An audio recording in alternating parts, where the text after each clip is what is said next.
गुरुर्ब्रह्मा गुरुर्विष्णु गुरुर्देवो महेश्वर गुरुर्साक्षात् परब्रह्म तस्मै श्री गुरवे नमः। ध्यानमूलं गुरुरमूर्ति पूजामूलं गुरुर्पदम् मंत्रमूलं गुरुरवाक्यं मोक्षमूलं गुरुकृपा। ओ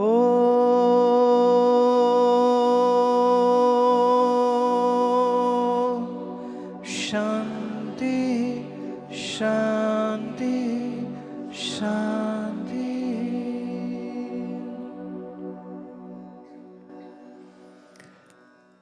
हमारे आसपास बहुत कठिन परिस्थितियां हो सकती हैं।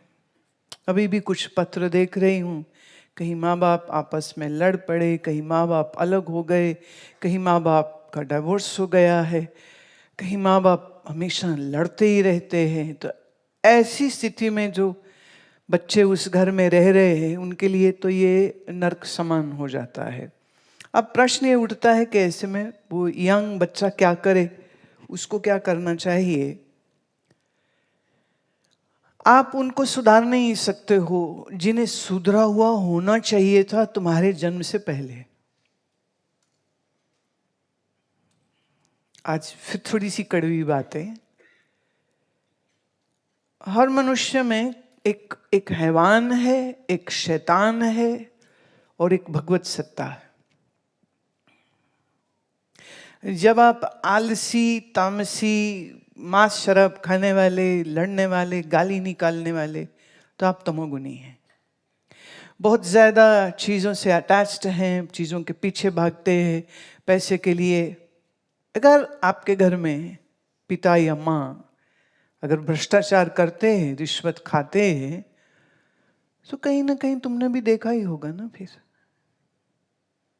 जब एक आदमी अपने छोटे या बड़े भाई का हिस्सा खा जाता है, जब एक भाई अपनी ही बहनों का हिस्सा खा जाता है, अपनी बहनों को जायदाद में हिस्सा देने को तैयार नहीं है, तो आप जो उस घर के बच्चे हैं, अगर आपके घर में ऐसा कुछ हुआ है तो आपने देखा।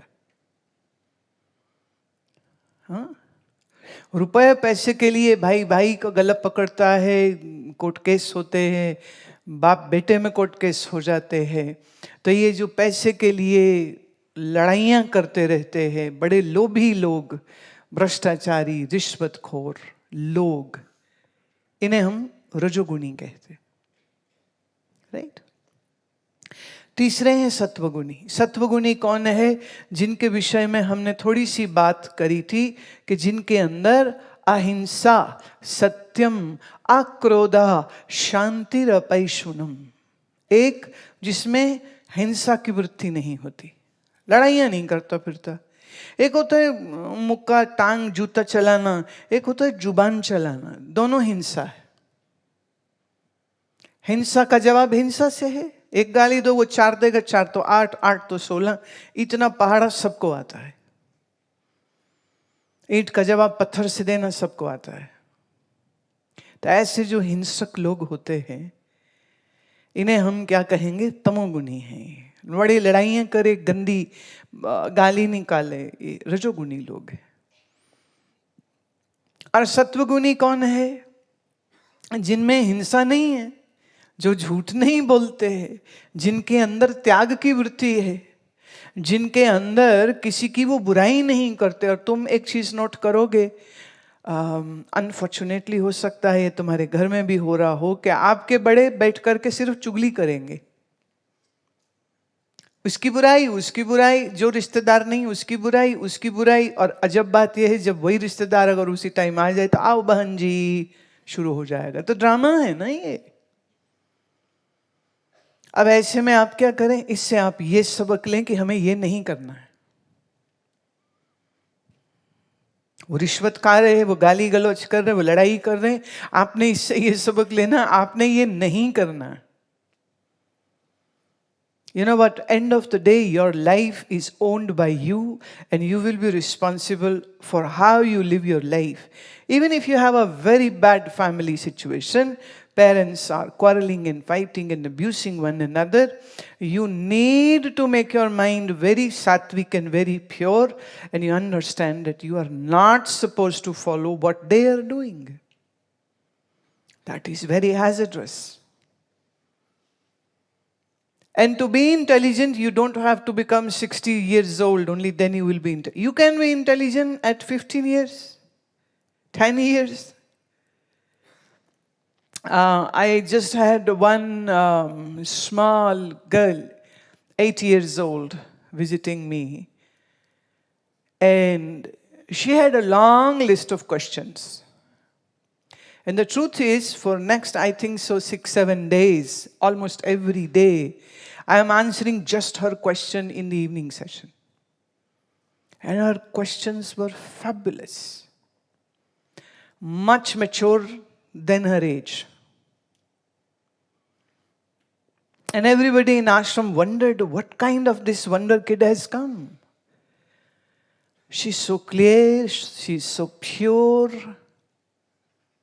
And I said, well, that is another example being set in front of you. That when your body dies, you do get another birth. So whatever your work was incomplete, you will begin from that work only. Before her birth, her father was already listening to me. And he said, when I was in school, I used to listen to you. Then job, marriage thing happened, and then he was out of touch. And then only after her birth, they picked up the thread. My program was there on YouTube. My program was there on the Facebook coming. So he started listening back again. And he made his kids watch the program. And then he would sit down to do chanting, and so would these two young girls sit with their parents to do the mantra jap. And she could sit easily for 2 hours without moving. Age 8 years. But she would sit like adept. Her mind was so focused, so concentrated, so filled with beautiful questions. You can go to YouTube and you will find those videos. And it was such a great joy for me, to talk to this exemplary girl. How come? How come she's born in a family where father is already my devotee, is my student? He resumed back his satsang listening and doing his sadhana, and then made this girl to sit with him. And then this family of 4 came here, lived here for almost a month and a half. And can you imagine how much joyous she was? She had some very, very serious medical ailments. Very, very difficult diseases. But yet she was just happy being here. And with the treatment and acupuncture and everything, she just bloomed like anything, beautifully. She got her health back. Now, this is I call the Sattvic family. So, if by misfortune you are born in a Rajasic family, a very irritable, angry people, or you are born in a Tamasic family who are very lazy and far away from spirituality, but you know what? You are here sitting with me. So this means irrespective of your family situation, you are here. This means your own past good karmas are giving you this reward. Hence you are here, asking these questions, listening to me, and doing the kirtan, singing the bhajan, and enjoying the sessions, and learning so much. And that's why I say karma is very powerful. And you will be served what you deserve. And you have to become a very deserving candidate.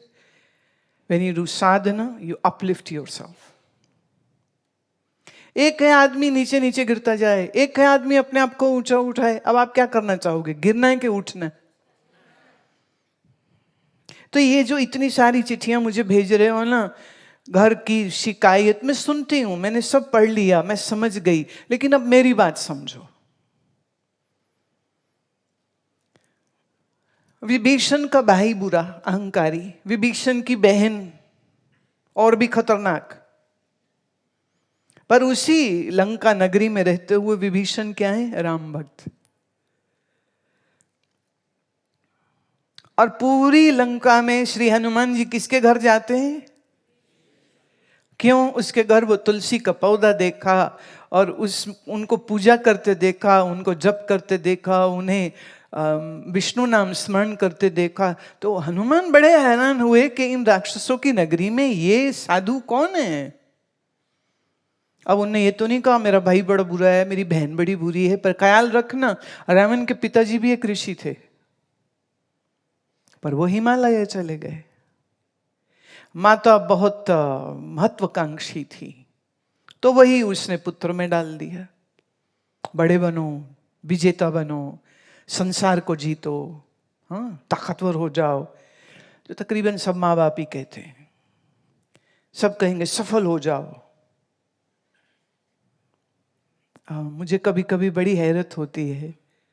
कभी कभी कुछ कुछ ऐसे लोग मेरे पास आते हैं कि मन प्रसन्न हो जाता है. जैसे मेरे पास एक मेरा ख्याल वो उस समय पर 6 या 7 वर्ष का था बालक. तो मुझे उसने बड़े अच्छे अच्छे प्रश्न पूछे, सुंदर प्रश्न, वेदांत के, मन पर, ध्यान पर पूछे. मैंने जवाब दिया. फिर वो वही अगेन सेम स्टोरी, वो माता पिता के साथ यहाँ आता, वो सुनता. तो उसके प्रश्न ऐसे होते थे कि मुझे संसार का काम करना ही नहीं, मुझे तो आत्मा अनुसंधान ही करना है, यही जानना है, यही खोजना है, मुझे आश्रम में रहना है. ऐसे बहुत से बच्चे, बहुत सी लड़कियां हैं ऐसी. सबको मैं कहती हूँ नहीं, पहले अपनी मूल शिक्षा पूरी कर लो, फिर उसके बाद बात करेंगे, अभी नहीं. फिर कभी कहती हूँ अभी तुम बहुत छोटे हो, थोड़ी सी जवानी आए, थोड़े हार्मोन्स जब अपना गेम दिखाएंगे, आज कह रहे हो पसंद नहीं, फिर लड़की के पीछे भाग रहे होगे, फिर कहोगे लड़के पसंद आ रहे हैं, तो तुम उस उम्र से भी गुजरो. और ये जरूरी नहीं ना कि सब आके यहीं बैठे. जरूरी यह है कि तुम कहां भी रहो, पर तुम्हारे हाथ में एक अच्छी साधना करने की समझ हो, विजडम हो. ये जरूरी नहीं कि जो आदमी सफेद या लाल कपड़ा पहन लेता है वही अच्छा साधु होता है. जो साधना करता है वो साधु होता है, भले विवाहित हो, भले जॉब हो, भले बिजनेस हो, भले क्या हो. राजा जनक ज्ञानी हैं, लेकिन उनके ज्ञान ने उनको उनके कर्तव्य से पीछे तो नहीं कर दिया. अर्जुन क्षत्रिय है, योद्धा है, वो अपना युद्ध कर्म करता रहा. उसने ये थोड़ी कहा कि अब हम ज्ञानी हो गए तो बैठ के खाली अब ध्यान करेंगे और कुछ नहीं करेंगे. ड्यूटी है तो उन्होंने वो ड्यूटी पूरी करी है. So as long you are following the yogic path and doing your sadhana wherever you might be, in whatever job you might be, whether married with 3-4 kids, still I will call you a sadhu if you are doing your practices properly.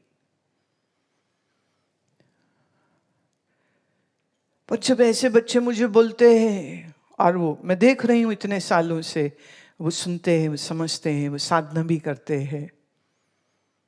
क्यों? माता पिता सात्विक मिल गए, तो उससे क्या एक extra boost हो जाता है, एक एक्स्ट्रा हेल्प हो जाती है.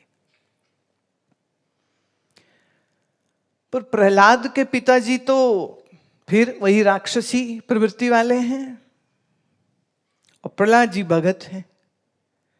तो प्रहलाद बैठ के रो रहे हैं कि हाय हमको कैसा बाप मिल गया, कि भगवान को गाली देते हैं कि कैसा बाप मिल गया. नहीं, वो अपना काम कर रहे हैं, प्रहलाद जी अपनी मस्ती कर रहे हैं, वो अपनी भक्ति में मस्त है. दुविधा नहीं बनाया, उसको सोच के वो अपने आप को पीड़ित नहीं करते हैं कि मैं ऐसी सिचुएशन में क्यों हूं। तो ये आपके ऊपर जिम्मेदारी है। आप जितने समझदार हैं, आप जितने अक्लमंद हो जाएंगे, आप अपने आप को बहुत बहुत ऊंचा उठा ले सकते हैं, और कोई मुश्किल बात नहीं है।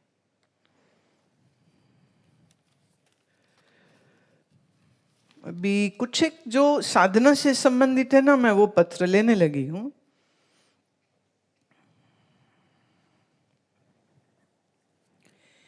Radhika Garg ji, during the practice of pranav from the 2 months, one day it felt some currents in the form of dots in the whole body. It's stinging but not paining. And thereafter, the whole day, the breath would go in and out in a very different way, that my face used to move little up and down, a lot of vibration in the body. And inside, like everything has stopped. What is this? Although sometimes the mind doesn't want to do any sadhana, then I go for bhakti or dance, or someday maybe skip also. How can I be very conscious about my meditations and live like a sattvic person? Wonderful. You were here no, for a little time, right? Yeah. For almost a month she was here with her friend. See, when you are going to do any mantra chanting, then there is a possibility, if your mind is totally concentrated and goes in sync with the mantra, then the chances are that there would be an upsurge of great energies in your body.